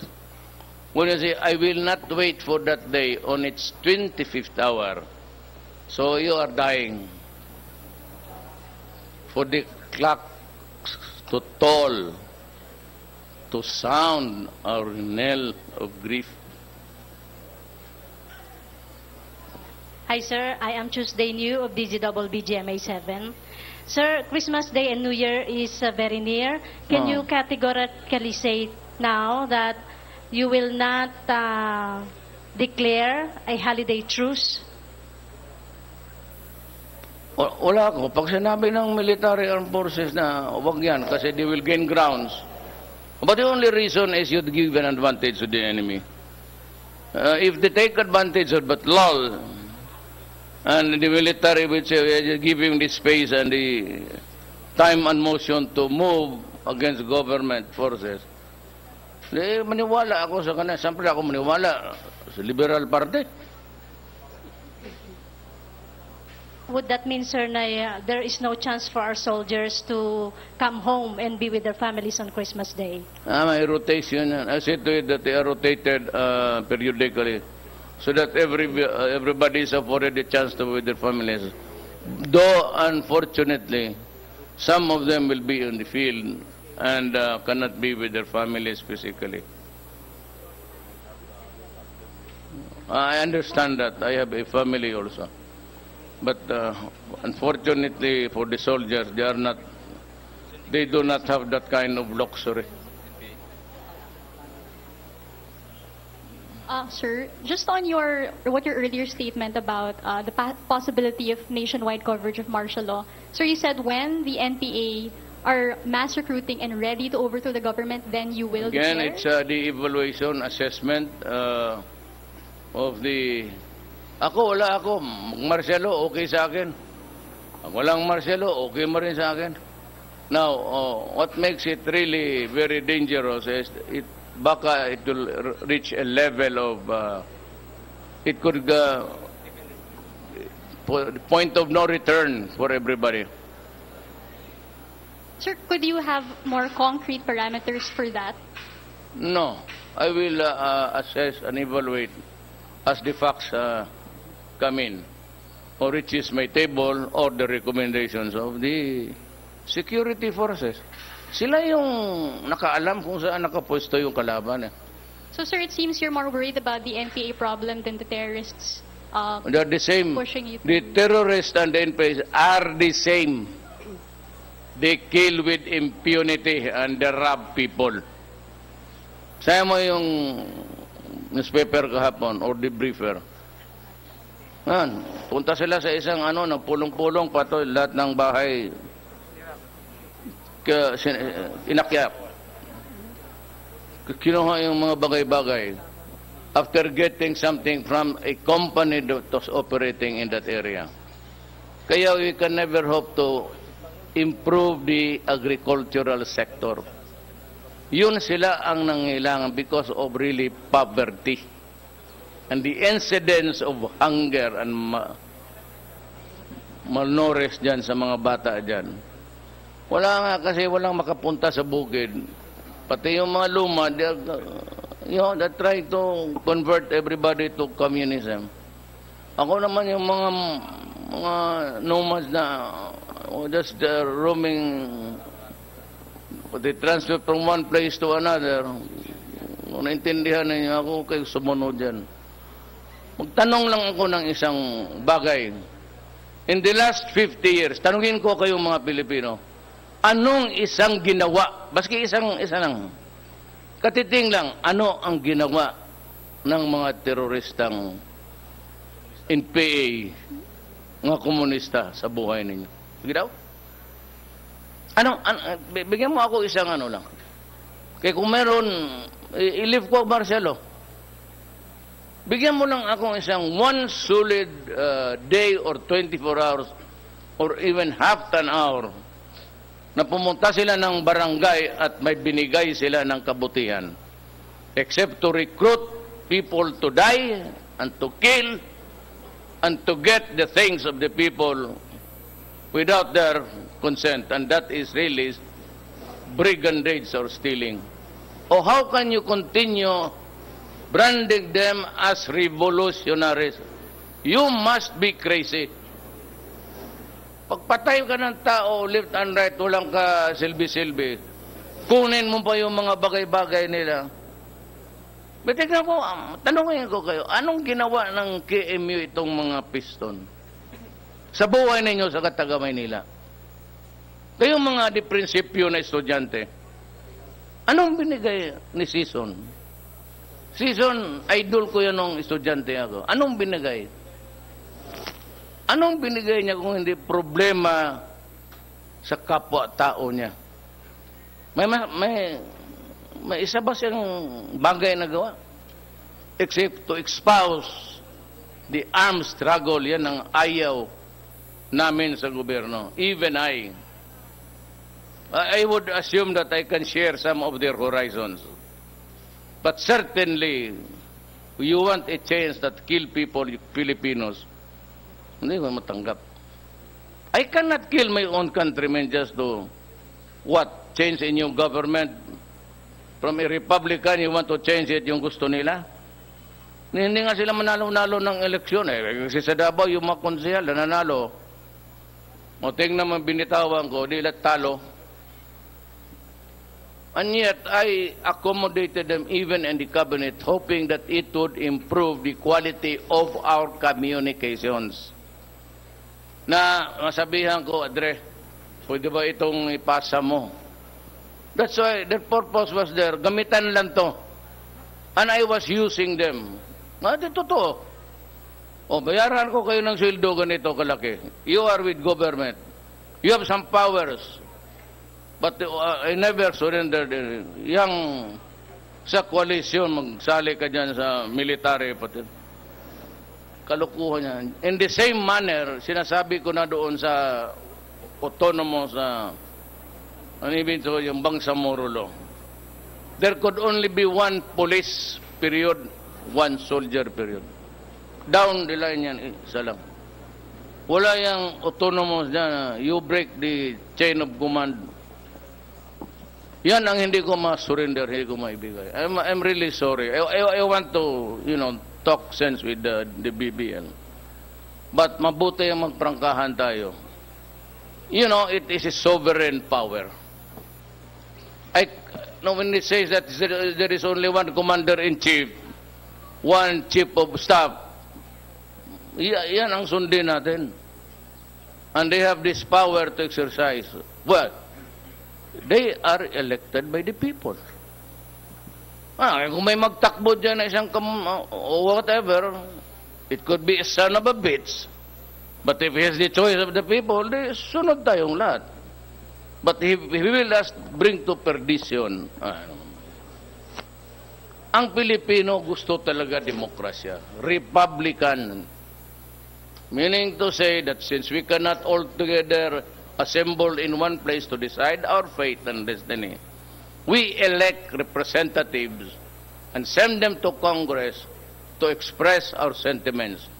So when a congressman, however right or however wrong, pag magsalita yan, he is representing a constituency. For example, the district of Davao, first district. And that is the voice of the people. So the voice of the people is the voice of God. Kasi Kristiyanos tayo. And even tomorrow, alam mo yan, it's all Allah. It's all Allah. Period. What Allah wants His people. Okay, last question. Magkaintindihan tayo kay puro tayo muro. Last question from Joseph Moro. Hi, sir. Good evening po. It's still on the martial law, no? So right now, sir, yung martial law is in Mindanao, effective. Tapos, that will run after the NPAs that are based lahat, sir. Terorista, lawless elements, criminal at terorista. Baka matapos ko ito, lahat. Sir, but how about the CPP NPA who are not in Mindanao? How are you going to run after them? Who? The NPAs po, sir, who are not in Mindanao, how are you going to run after them? Yes. How, sir? Because they are terrorists. Okay. How? Well, karami kong sundalo, pati polis, every kanto dito. Pero pag doon sila sa Mindanao, no, it's a different thing there. There's a policy going on, and that is martial law. And if you're arrested, huwag ka magpasabi, i-detain ka na, you will shout there, liberty, liberty, liberty, freedom, freedom. Because we are allowed to detain you for so many hours. If you are alive. Pero pagkapatay ka, hindi pulis ang lugar mo. Doon kasi punerarya. Sir, sabi niyo po kanina, it depends on the assessment of the military, no? Yes. Whether you can expand it or not. So, just so I don't misinterpret, you're not closing the door to a national martial law? At this time, yes, sir. All options are on the table. All options are on the table. There's only one rationale there. The existence of the Republic of the Philippines. You threaten the existence of the Republic of the Philippines, I am sure that everybody will react and do what he must do to prevent it. Well, sir, thank you for your time, sir. Okay, that concludes our press briefing. Thank you, Mr. President. Thank you, friends from the media. What's the intrigue of the day? Sabi mo na si Bato is extended kasi may order pa ako sa kanila na hindi pa na tapos. And you will see it in the coming 3 months. At yung sa police lang, gawin niya yung additional na tasks. And you will see it, you will read it. Tapos that, mandatory naman kasi siyang retired na. Just an extension for him to do the extra task. Then, tanungin ko sa police, sinong choice ninyo? Hindi kasi ako, ayaw ko yung baski ito sa military. Lumalayo ako. I don't even express privately or publicly kung sino. Because ayaw ko. Kung sino yung sundin ninyo na tao, doon tayo. Pagkatapos sa sunya, kay Duterte man yan. Oh. Hindi ba niya ang gusto namin? Kasi tignan mo, mali na. Ako patuloy ang masisi. Kaya sabi ko, bigyan niyo ako ng tao na gusto ninyo. O tapos, sige, trabaho tayo lahat. We are all workers of government. Remember that. Nothing more. Yung mga title, presidente, mga secretary, general, We are all workers of government. Hanggang dyan lang kami. So, never mind about your title, subtitle, your secretary, ano. Walang kahulugan yan sa atin. Really, the people that we are serving. Doon lang, hanggang doon lang tayo. Kasi, then, napaalis ko na yung isang commission. All of them. Basta yung hindi nag-travel, sabi ko. You know why? If it's a collegial body, komisyon eh. Bakit wala kayong report sa akin? It's an office under the President. Why is there no product about the alleviation of poverty, yung masa pobre? Saan yung pera na binigay ko sa inyo? Why is there no collegiate or collegial activity? Bakit ito surrender? Why? Every international convention gusto mong puntahan? Ay ko, ubos yung pera ng Urban Poor pa naman hinahawakan mo. You was a congressman, di doon ka sa pagka-congress, doon ka mag-ubos ng pera. Huwag dito sa akin. I will not allow that. Sabi, si Duterte, ikaw mag-travel. Putang ina, palit tayo ng pwesto. Sige. Ikaw mag-presidente. Kaligaya ko na lang mag-upo-upo dyan. Yung kamahal niya travel na 7 times. Kaya from now on, everybody who lives this country connected with government must get a permit. Without exception. Basta public money. Ngayon, kung mayaman ka, di gastusin mo pera mo.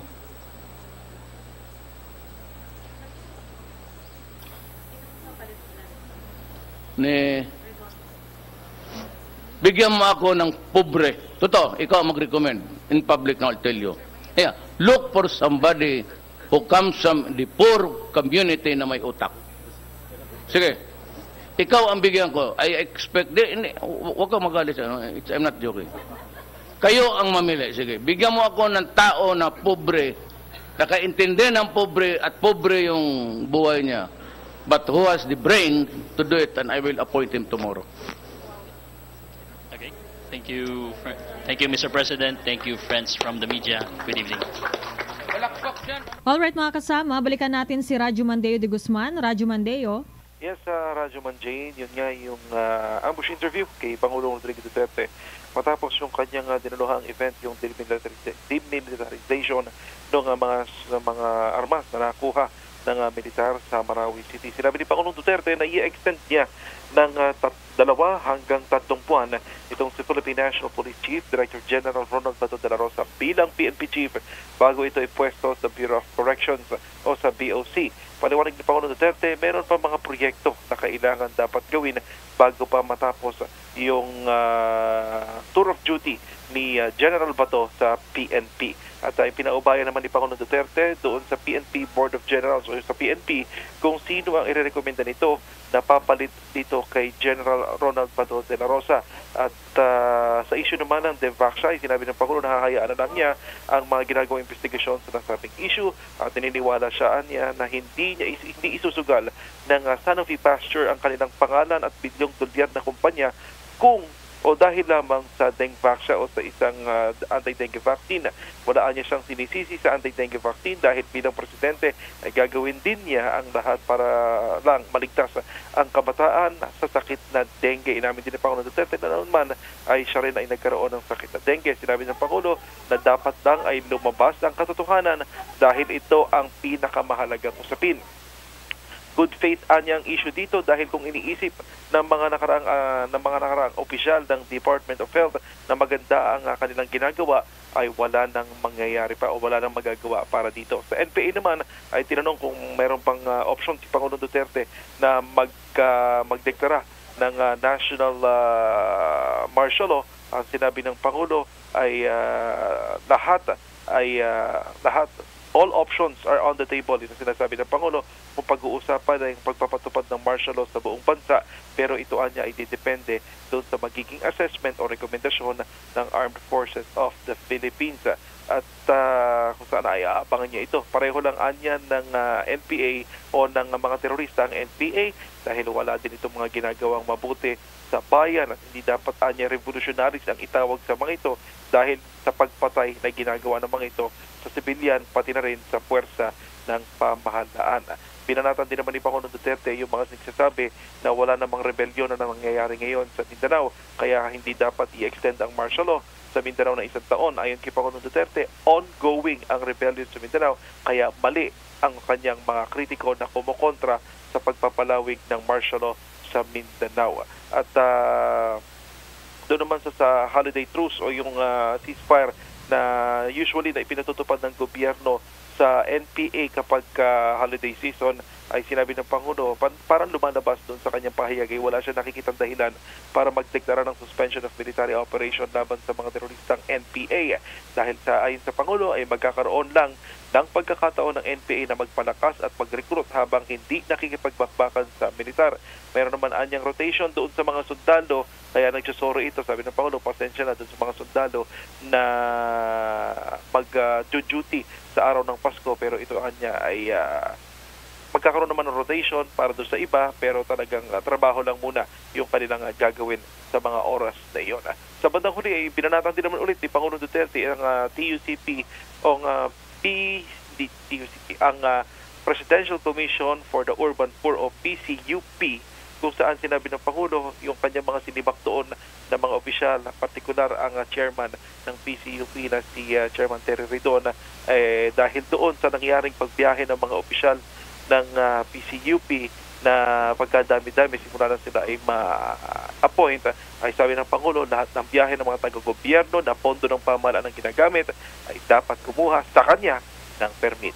So yan ang balita mula naman dito sa Taguig City para sa mga public. Ito ang Radyo Mandeo de Guzman ng DZXL 558 Tatak RMN.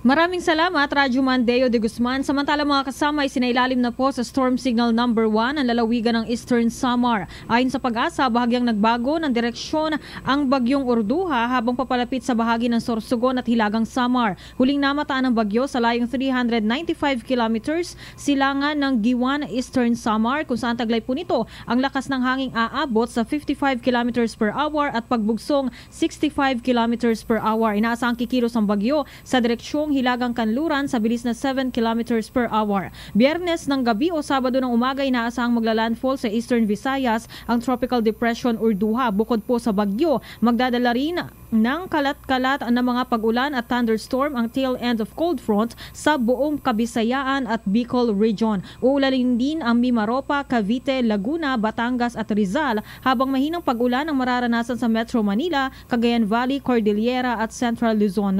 Northeast monsoon o hanging amihan naman ang nakakaapekto sa Northern Luzon. At yan po ang mga balita sa oras na ito. Ako ang inyong radyoman Jane Martin ng DZXL 558 Tatak RMN. Oras mga kasama, 21 minuto makalipas ang alas